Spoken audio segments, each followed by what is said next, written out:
Date है आज 9 दिसंबर 2021। ये सब टॉपिक डिस्कस करेंगे इस क्लास में। फर्स्ट टॉपिक है पेनेक्स 21। एक इंपॉर्टेंट बात, कुछ बच्चे देखो ईमेल करते हैं मेरे पास, कुछ कमेंट में लिखते हैं कि सर पीडीएफ प्रोवाइड करो।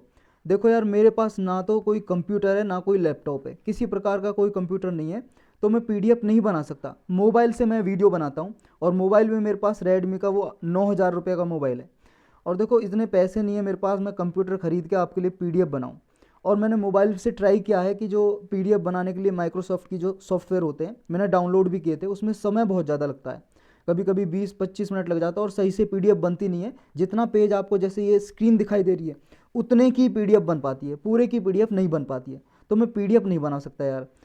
देखो यार, अगर मेरी कमाई इससे 8-9-10 हज़ार भी होती तो मैं कुछ कर पाता, लेकिन इससे 1 रुपये कमाई नहीं हो रही है। 1 साल से ज़्यादा हो गया, 1 साल लगभग 2 महीने हो गए हैं और 1 रुपया मैंने इससे नहीं कमाया अब तक भी।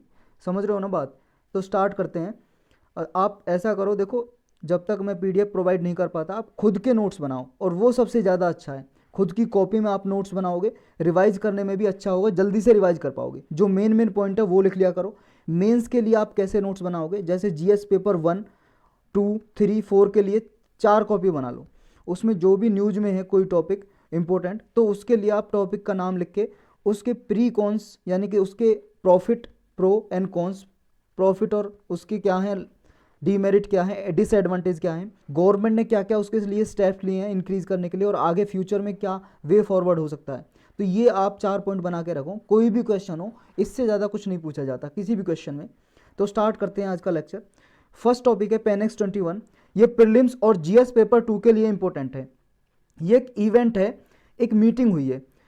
जो बिम्स्टेक एक ग्रुप है इन कंट्रीज़ का, 7 कंट्रीज़ का ये ग्रुप है, इन देशों के कुछ मेंबर का, ये सारे नेशन के मेंबर आए, इनकी मीटिंग हुई। इन्होंने ये डिसाइड किया, दिल्ली में मीटिंग हुई, आगे एक और एक्सरसाइज होगी जो humanitarian assistance disaster relief exercise होगी। मतलब आगे और एक मीटिंग होगी जो 2021 में ही होगी, दिसंबर 20 से लेकर 22 के बीच में पुणे में होगी ये मीटिंग।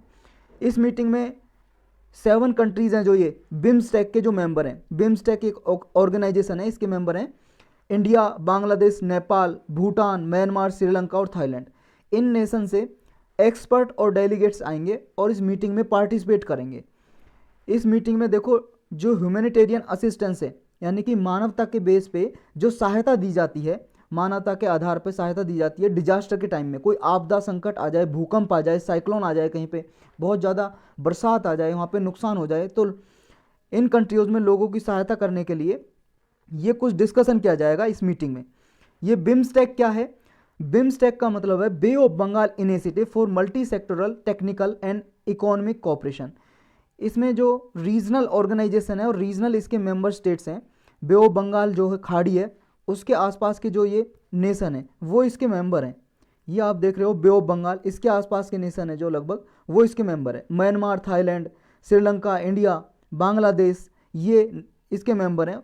इसके ये वाले मेंबर, भूटान और नेपाल इसके मेंबर हैं।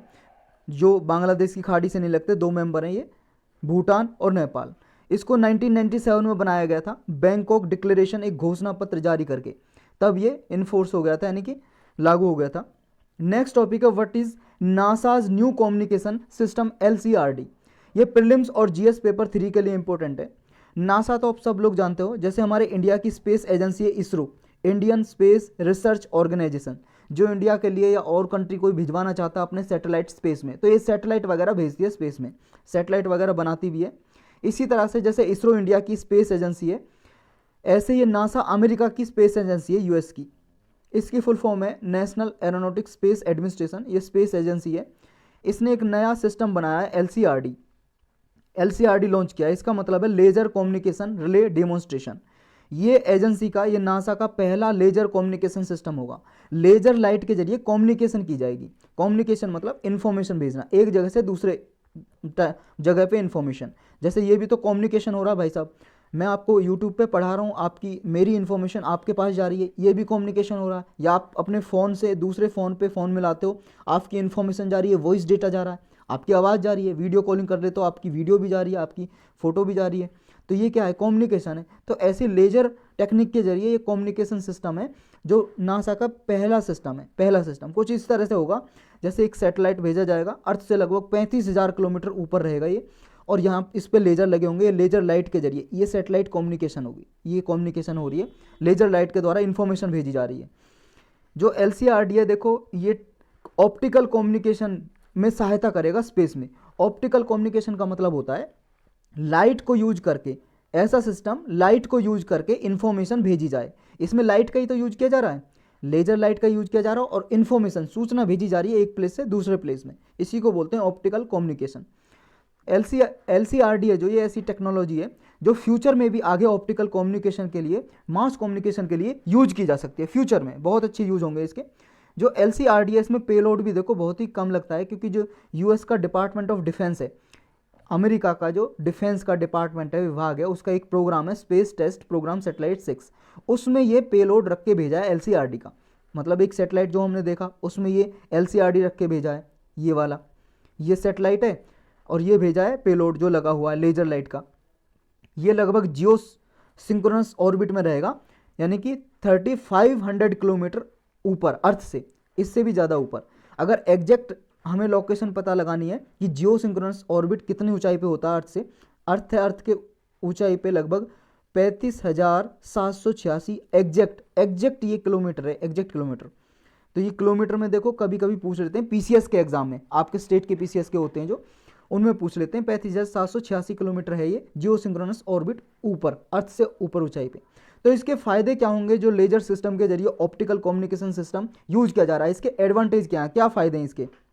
इसके फायदे हैं देखो, जो ऑप्टिकल कम्युनिकेशन सिस्टम है ये एक तो स्मॉलर इन साइज है, छोटा साइज है इसका, तो वेट भी कम होगा, वजन कम होगा, यानी कि रेडियो इंस्ट्रूमेंट के साथ साथ इसमें पावर कम यूज होगी, पावर कम यूज होगी। इसका मतलब ये है जब इसका स्मॉल साइज है, जब हम इसे भेजेंगे, मान लो किसी रॉकेट में रख के भेज रहे हैं तो स्मॉल साइज है और थोड़ी जगह घेरेगा, तो इसके साथ साथ और भी साइंस के जो इंस्ट्रूमेंट है रख के भेज सकते हैं। जब लेस वेट है, इसका मतलब ये है खर्चा भी कम आएगा लॉन्च करने में, क्योंकि जितना वजन कम होता है किसी सैटेलाइट का या किसी पेलोड का, तो खर्चा कम आता है, कम खर्चा आता है, और उसका जो लगता है ना ईंधन, फ्यूल रॉकेट का, वो भी कम लगेगा, पावर कम चाहिए यानी कि रॉकेट को। नेक्स्ट इसमें लेस पावर यूज होगी, इसका मतलब ये है सिर्फ जो स्पेस क्राफ्ट में बैटरीज होती हैं उनका भी खर्चा कम आएगा। ऑप्टिकल कम्युनिकेशन के साथ ये रेडियो भी कम्युनिकेशन को सप्लीमेंट करेगा। रेडियो कम्युनिकेशन जो होती है, ये लेजर और रेडियो कम्युनिकेशन में अंतर क्या है, क्या डिफरेंस है। जो लेजर कम्युनिकेशन है ना और रेडियो वेव्स कम्युनिकेशन, ये डिफरेंट वेवलेंथ पे काम करती हैं। जैसे लाइट भेजी जा रही थी, हमने ऊपर देखी लेजर से लाइट, देखो लाइट होती है ना कोई भी, जैसे सन से, सूरज से लाइट आ रही है, या आपके घर में लाइट लगी होगी कृत्रिम आर्टिफिशियल लाइट, बल्ब लगा होगा, LED या LCD कुछ भी लगा होगा, या बल्ब पुराने ज़माने के 100 वाट के बल्ब जलते थे जो, तो ये जो कुछ भी लगा होगा उससे लाइट आ रही है, वो आपको देखोगे लाइट की तरफ तो दिखाई देगी सीधी आ रही है, लेकिन सीधी नहीं आ रही होती, वो हमेशा कुछ इस तरह से आ रही होती है घूम के। तो ये घूम के आ रही होती है, मान लो इसे हम Y एक्सिस मान ले और इसे X एक्सिस, तो ये जैसे घूम के आ रही है, ये Y एक्सिस, ये X एक्सिस, तो ये इस तरह से घूम के आ रही होती है। तो ये इसकी वेव की लेंथ होती है, जो वेव है ये लहर है, ये लेंथ यहाँ से यहाँ तक। अगर हमें एग्जैक्ट नापनी है तो ये ऊपर वाला ये पॉइंट लेंगे, इन दोनों के बीच की दूरी, ये वेव की लेंथ हो जाएगी। यानी कि जो वेव लेंथ है इनकी डिफरेंट होती है लेज़र लाइट की और रेडियो वेव्स की। जो लेज़र है ये इंफ्रारेड लाइट को यूज करता है, इसकी शॉर्टर वेवलेंथ होती है, इसकी लेज़र की वेवलेंथ है जो कम होती है रेडियो वेव से, रेडियो वेव्स की वेवलेंथ ज़्यादा होती है।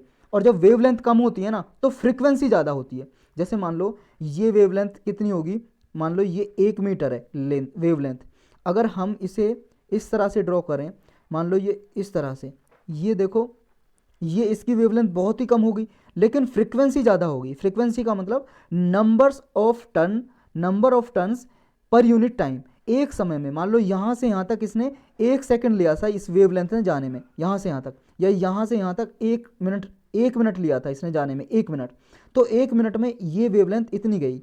लेकिन देखो अब इसी 1 मिनट में कितनी सारी वेव घूम के जा रही हैं, यानी कि पर यूनिट में बहुत सारी वेवलेंथ जा रही हैं, यानी कि फ्रीक्वेंसी इसकी ज़्यादा है।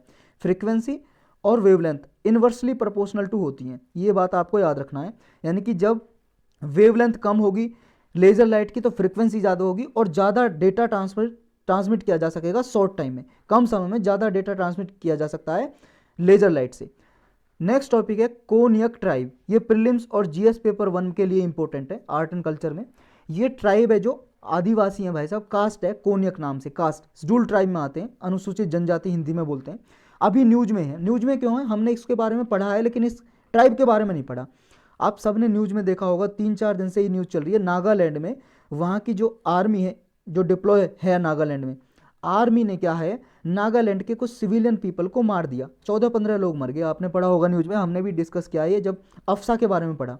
देखो अफसा मोस्ट इंपॉर्टेंट ये टॉपिक है, और कई बार लगभग 2-3 साल में ये अफसा है जो ये एक्ट कई बार यूपीएससी ने मेंस में पूछा है, बहुत बार पूछा है भाई साहब। पिछले 10 साल के पेपर उठा के देखोगे 4 से 5 बार आपको मिल जाएगा, और इस बार भी देखो 99% चांसेज है अफसा के बारे में घुमा फिरा के क्वेश्चन जरूर पूछेगा इसके बारे में। तो इसके लिए स्पेशल लेक्चर में हमने पढ़ा है। जो ये कोन्यक ट्राइब है ये नागालैंड की मौन डिस्ट्रिक्ट में पाई जाती है, और यहीं पे ये हत्याकांड हुआ था, मतलब एक तरह से मारा गया था आर्मी ने, क्योंकि आर्मी ने क्या है ना, जो ये सिविलियन जा रहे थे इनको रोका था कि भाई साहब पीछे से आवाज़ दी कि आप कौन हो, रुक जाओ, क्योंकि इन्हें ऐसा शक हो रहा था, इन्फॉर्मेशन मिली थी कुछ टेररिस्ट के बारे में। एक ऑर्गेनाइजेशन है यहाँ पे NSCN करके, NSCN, Naga socialist council of, ये national socialist council of Nagaland, ये का मतलब है खापलैंग। खापलैंग एक आदमी था जिसने ये बनाई थी। पहले देखो इसके बारे में डिटेल से हमने नागा जो इंसर्जेंसी होती है इस पर भी स्पेशल लेक्चर में पढ़ा हुआ, पॉलिटी की प्लेलिस्ट में पढ़ा हुआ है, तो वो आप देखोगे। ये नागा इंसर्जेंसी का एक लेक्चर और अप्सा का, ये दोनों देखोगे तो दोनों आपकी क्लियरिटी आ जाएगी इसमें, क्या है ये नागा इंसर्जेंसी और क्या है ये अफसा।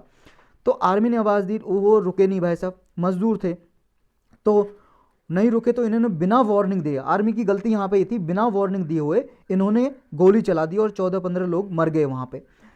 और आर्मी ने देखो यहाँ पे जो आर्म फोर्स रहती है, एक पैरामिलिट्री फोर्स असम राइफल, उसके साथ में मिलकर ऑपरेशन नहीं चलाया, ना ही वहाँ की लोकल पुलिस से भी अपने साथ लेना पड़ता, लोकल पुलिस भी साथ में नहीं ली। तो ये आर्मी की वहाँ पे गलती है भाई साहब। तो ये कोन्यक जो ट्राइब है यहाँ मौन डिस्ट्रिक्ट में पाई जाती है, बस इतना याद रखना, नागालैंड में पाई जाती है, और आसपास का जो एरिया असम अरुणाचल प्रदेश का वहाँ पे भी मिलते हैं। ये हैं कोन्यक ट्राइब के लोग भाई साहब, ऐसे कुछ रहते हैं ये ट्रेडिशनल इनके अटायर हैं, ये टोपी पहनते हैं ऐसे कुछ, इसमें कुछ ये इस टाइप के लगे होते हैं। तो ये Konyak tribe major ethnic group है, one of the major ethnic group Nagaland का। मौन डिस्ट्रिक्ट में इस जो पाए जाते हैं यहाँ पे, इन्हें लैंड ऑफ द अंग्स भी बोलते हैं, जहाँ पे रहते हैं लैंड ऑफ द अंग्स। ये अरुणाचल प्रदेश, असम और म्यांमार की कुछ डिस्ट्रिक्ट में भी मिलते हैं, म्यांमार में भी पाए जाते हैं। अंग्स या वंग्स हैं जो, ये इनके ट्रेडिशनल चीफ थे, इनके पहले मुखिया हुआ करते थे। और फेशियल टैटूज ये ना were earned for taking an enemy's head, ये देखो फेस पे जो टैटू वगैरह बना के रखते हैं। और नागालैंड में सबसे फीयरसेस्ट वॉरियर ट्राइब्स मानी जाती है, सबसे खतरनाक ट्राइब है, अनुसूचित जनजाति के लोग हैं। और ये जोंगलू बनाने में बहुत ही निपुण है, अडेप्ट का मतलब है निपुण, ये जोंगलो बनाते हैं, जोंगलो का मतलब है मैचेट्स, मैचेट्स होता है छुरा, जैसे छुरा नहीं होता लोहे का कुछ इस तरह का, ये छुरा बनाते हैं लोहे का। और वुडन स्कल्पचर, ये कुछ लकड़ी के भी कुछ स्कल्पचर बनाते हैं। नेक्स्ट टॉपिक है launch of pan India capacity building programme, she is a change maker for women in politics, ये प्रीलिम्स के लिए इंपॉर्टेंट है। ये एक नेशनल कमीशन फॉर वुमेन ने लॉन्च किया है एक प्रोग्राम। इसमें क्या होगा, इसका टारगेट मतलब ऑब्जेक्टिव या लक्ष्य क्या होगा इसका, इसका लक्ष्य यह है कि इसमें जो वुमेन है ना ग्रास रूट लेवल पे, जैसे विलेज एरियाज पे, ग्रामीण क्षेत्र पे, या शहर में कोई ऐसे दूर दराज के इलाके हैं या विलेज में, तो ऐसे महिलाएं जहाँ रहती हैं जो पॉलिटिकल लीडर है, मान लो इलेक्शन वगैरह लड़ती हैं, तो उनमें और स्किल प्रोवाइड करना, उन्हें दक्षता देनी है पॉलिटिकल लीडरशिप की, उनकी डिसीजन मेकिंग की, कम्युनिकेशन स्किल्स, ये पावर इंप्रूव करनी है, राइटिंग वगैरह, ऑरेशन कैसे बोलना है, कैसे बात करनी है, कैसे लोगों से इंटरेक्शन करना है, लोगों से बातें करनी है। ये पंचायत लेवल से, ग्राम पंचायत जो होती है उससे लेके पार्लियामेंट मेंबर है जो पॉलिटिकल लीडर है, महिलाएं, सबको ये स्किल प्रोवाइड की जाएगी इस प्रोग्राम के अंदर। नेक्स्ट टॉपिक है AS2 प्रोटीन। AS2 प्रोटीन क्या है, AS2 प्रोटीन देखो एक एंजाइम है, प्रोटीन एंजाइम है जो हमारी बॉडी के अंदर जाके बॉडी के सेल से इंस्ट्रक्शन करता है और बाहर जो आउटसाइड भी इंस्ट्रक्शन करता है, यानी कि सेल मेम्ब्रेन के जरिए। हमारी सेल होती है ना जो बॉडी में, कुछ इस तरह की मान लो सेल होती है हमारी बॉडी में, सेल से हमारी बॉडी बनी है, सबसे छोटी यूनिट है जो सेल है, सेल से पूरी बॉडी बनी है। तो सेल में ये बाहर और अंदर की सेल से कनेक्ट करके ये क्या करता है हमारी बॉडी में जाके, देखो एक और एंजाइम है एस नाम का, ये ऊपर जो हमने पढ़ा ACE2 एक एस है, ये हमारी बॉडी में एक केमिकल होता है, उसको ये अल्टर कर देता है। अल्टर का मतलब चेंज, बदल देता है। जैसे एंजियोटेंसिन 1 है, इसको ये कन्वर्ट कर देगा एंजियोटेंसिन 2 में। अब ये क्या है, जो हमारी ब्लड वेसल होती हैं, जैसे जिनमें से खून बहता है भाई साहब, खून वाली नलिकाएं होती हैं या रक्त वाहिकाएं बोलते हैं हिंदी में, इन ब्लड वेसल को कंस्ट्रिक्ट कर देगा, सुकड़ जाएंगी ये थोड़ी, जैसे ये ब्लड वेसल है। अब ये अगर एस वहाँ पे ये प्रोटीन गया तो ये थोड़ी सुकड़ जाएंगी, इतनी छोटी या पतली हो जाएंगी और ज़्यादा पतली। अब जब ये सुकड़ जाएंगी तो भाई साहब ब्लड कैसे फ्लो करेगा, जो ये नली बनी हुई है, हमारे रक्त वाहिकाएँ बनी हुई हैं बॉडी में, तो इनसे खून इनसे निकलता रहता है, अब सर्कुलेट करता रहता है। अब सर्कुलेट कैसे करेगा, क्योंकि ये तो सिकुड़ गई ना, सिकुड़ गई, सिकुड़ने के कारण, कंस्ट्रिक्ट होने के कारण क्या होगा, जो ब्लड प्रेशर है वो इंक्रीज हो जाता है, ब्लड प्रेशर इसकी वजह से इंक्रीज हो जाता है। कुछ इस तरह से देखो, ये कोरोना जब आता है हमारी बॉडी में घुसता है तो कोरोना के ऊपर भी ये चिपक जाता है ACE2 प्रोटीन, ACE2 प्रोटीन चिपक जाता है ये इस तरह से। देखो ये कोरोना का स्पाइक है, स्पाइक प्रोटीन, ऊपर ये कोरोना वायरस ऐसा कुछ दिखाई देता है अगर माइक्रोस्कोप से देखेंगे तो, ये इसके स्पाइक प्रोटीन के साथ चिपक जाता है इस तरह से। तो ये बॉडी के सेल्स के साथ भी चिपक जाता है, इसी तरह से स्टिक हो जाता है। तो जब ये ACE2 मॉलिक्यूल आता है कॉन्टैक्ट में, तो ये ACE जो प्रोटीन था जो रक्त वाहिकाओं को सिकुड़ देता है, जिसकी वजह से ब्लड प्रेशर है जो BP इंक्रीज हो जाता है, बढ़ जाता है। तो ये BP इंक्रीज हो जाता है ACE2 की वजह से, इसके ही प्रभाव को, इफेक्ट को ये काउंटरैक्ट कर देता है ACE2 मॉलिक्यूल, मतलब इसके प्रभाव को कम कर देता है। जब इसके प्रभाव को कम कर देगा तो ये ACE2 का प्रभाव नहीं रहेगा, तो ये ब्लड वेसल सिकुड़ेंगी नहीं, तो ब्लड प्रेशर जो पहले इंक्रीज हुआ था वो लोअर हो जाएगा, कम हो जाएगा इसकी वजह से। तो ये जो क्राउन वायरस, जो कोरोना वायरस का उसका क्राउन है जो स्पाइक प्रोटीन, उसके साथ भी एंजाइम में चिपक जाता है हमारी बॉडी सेल में अंदर जाने के लिए। तो ये हम ऊपर देख चुके हैं कैसे ये स्टिक होता है, चिपकता है। नेक्स्ट टॉपिक है report of global arms trade, SIPRI. ये सिप्री नाम की एक ऑर्गेनाइजेशन है जिसकी फुल फॉर्म है Stockholm International Peace Research Institute. इसकी रिपोर्ट है, ये सिप्री हर साल लगभग एक रिपोर्ट देती है। इस रिपोर्ट में ये बताती है कि किस कंट्री ने आर्म्स ट्रेड कितना किया है। आर्म्स का मतलब है हथियार, वीपन्स हथियार, गोला बारूद बंदूक कुछ भी हो सकता है भाई साहब इसमें। तो किस कंट्री ने कितनी आर्म्स ट्रेड किए, कितने आर्म्स के व्यापार किए, ये बताती है रिपोर्ट। 2020 में देखो हमारे इंडिया की तीन कंपनी, 3 इंडियन कंपनी है जो टॉप 100 में आ गई हैं। टॉप 100 में उन्होंने जगह बना ली है, सबसे मतलब टॉप 100 में इसलिए कि ये हमारे इंडिया से एक्सपोर्ट भी करती हैं आर्म्स को, हथियारों को। जैसे हिंदुस्तान एरोनॉटिक्स लिमिटेड एक कंपनी है, दूसरी है इंडियन ऑर्डिनेंस फैक्ट्रीज। ऑर्डिनेंस का मतलब होता है हथियार, आर्म्स, वीपन्स, ऑर्डिनेंस का मतलब, और ऑर्डिनेंस में ये आई लग जाए ना डी के बाद, तो ये भाई साहब ऑर्डिनेंस बन जाता है, ये बन जाता है आपका अध्यादेश, फिर लॉ कानून, अध्यादेश इसका मतलब। तो ये आपको वर्डिंग में कंफ्यूज नहीं होना है। तीसरी कंपनी है भारत इलेक्ट्रॉनिक्स लिमिटेड, बेल। इन तीनों कंपनी का जो एक्सपोर्ट है पहले से बढ़ा है। 2019 में भी देखो ये टॉप 100 में आई थी और इस बार भी टॉप 100 में आई है। जो Stockholm International Peace Research Institute है सिप्री, ये एक इंडिपेंडेंट इंटरनेशनल इंस्टीट्यूट है। ये रिपोर्ट निकालता है कि किस कंट्री ने कितने हथियार मंगाए हैं, किस देश से मंगाए हैं और किसने कितने हथियार बेचे हैं। तो ये रिसर्च करता रहता है आर्मामेंट के बारे में, आर्म कंट्रोल के बारे में, डिसआर्मामेंट के बारे में। आर्मामेंट के बारे में मतलब हथियार को कितना बढ़ावा दे रही है कौन सी कंट्री। आर्म्स कंट्रोल, कौन सी कंट्री आर्म्स को, हथियारों को कंट्रोल कर रही है। डिसआर्मामेंट का मतलब है हथियारों को खत्म करना, डिस्ट्रॉय करना, कौन सी कंट्री ज़्यादा प्रमोट कर रही है कि हथियारों को खत्म किया जाए। नेक्स्ट ये एस्टेब्लिश की गई थी 1966 में, ये सिप्री नाम की। स्टॉकहोम में इसका हेडक्वार्टर है। स्टॉकहोम कहाँ पे, स्वीडन एक कंट्री है भाई साहब, यूरोप में। ये आपको दिखाई दे रही है नॉर्वे के पास ग्रीन, स्वीडन, यहाँ पे स्टॉकहोम इसकी कैपिटल है। तो यहाँ पे ही है ये। टॉप कंट्री कौन सी रही है जिसने सबसे ज़्यादा जो सेल की है, जो यूएसए है, हाईएस्ट नंबर ऑफ कंपनी है इसकी टॉप 100 में, सबसे ज़्यादा कंपनी यूएस की है। लगभग 285 बिलियन की इसने ट्रेड की है, आर्म सेल किए हैं, हथियार बेचे हैं। 2019 के इसका लगभग 1.9% इंक्रीज हो गया है जो इसने सेलिंग की है। दूसरे नंबर पे चाइना है, तीसरे नंबर पे यूनाइटेड किंगडम है, चौथे पे रसिया और पांचवे पे फ्रांस है। इंडिया की जो कंपनी रही है इंडियन ऑर्डिनेंस फैक्ट्रीज, ये 60th नंबर पे रही है। पिछले साल से इसका 0.2% इंक्रीज हो गया है और टोटल 1.9 बिलियन सेल्स रही है। देखो ये कितनी सेल्स रही है, कितने परसेंट रही है, ये आपको याद करने की जरूरत नहीं है, बस इतना याद रखो कि इंक्रीज हुई है पहले से, लास्ट ईयर से। और ये 3 कंपनी आपको याद होनी चाहिए, अगर मेंस में आ जाए लिखने के लिए तो कहीं पे लिख सको 1-2 लाइन में। तो इंडियन ऑर्डिनेंस कंपनी और हिंदुस्तान एरोनॉटिक्स लिमिटेड ये 42 पे रही है, और बेल है जो ये रही है 66 रैंक पे, इसका भी इंक्रीज हुआ है, तीनों का प्रीवियस ईयर से इंक्रीज हुआ है। इंडिया का जो शेयर है आर्म सेल्स में ग्लोबली, वो देखो 2020 में 1.2% था। जो एग्रीगेट आर्म सेल है ये 1.7% 2020 में बढ़ा है पिछले साल की अपेक्षा। टोटल देखो ये टोटल 1.2% है जितना भी वर्ल्ड वाइड जितना ट्रेड होता है, लेकिन पिछले साल इंडिया का जितना रहा उसका 1.7% इंक्रीज हुआ है 2019 की अपेक्षा। तो टॉप 100 में रहा है ये 1.2% पूरा लेवल रहा है, यानी कि अगर 100% आर्म्स बेचे हैं, टोटल जितनी भी कंट्रीज़ ने बेचे हैं उनमें से 1.2% जो हथियार हैं वो इंडिया की इन 3 कंपनी ने बेचे हैं।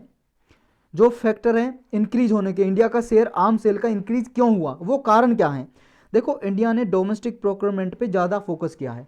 डोमेस्टिक प्रोक्योरमेंट का मतलब है कि अपनी घरेलू कंपनी से, जो हमारे इंडिया में कंपनी प्रोड्यूस कर रही है हथियार वगैरह, वीपन्स वगैरह, उनसे ज़्यादा खरीदा है। और 2020 में इंडियन गवर्नमेंट ने अनाउंस किया है एक नेगेटिव लिस्ट। नेगेटिव लिस्ट में देखो इसमें लगभग 100 से ज़्यादा भी इसमें इक्विपमेंट है, अब तो लगभग इसमें 209 हो गए, 108 और इंक्रीज़ कर दिया। हमने इसके बारे में पढ़ा था डिफेंस की नेगेटिव लिस्ट क्या होती है।